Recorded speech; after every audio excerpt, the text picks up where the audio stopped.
Hi guys, HRK here. Today let's see what are the basic settings in the Primavera P6 software. So I go to the P6 Professional, the software here. So I open it using the password.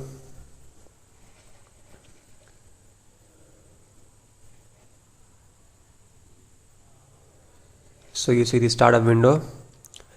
So the basic settings to be done are: first go to edit, then go to user preferences, then go to time units. Keep these two checked. Okay, these two checked.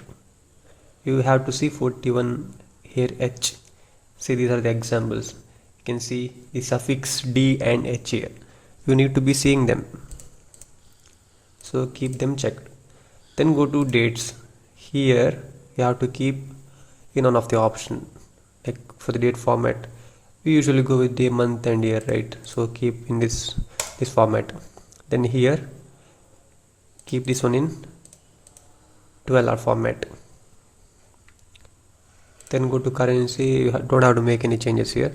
Go to assistance. Here keep them unchecked, remember. Next, there are no settings to be done. Just click save and close. That's all. Thank you.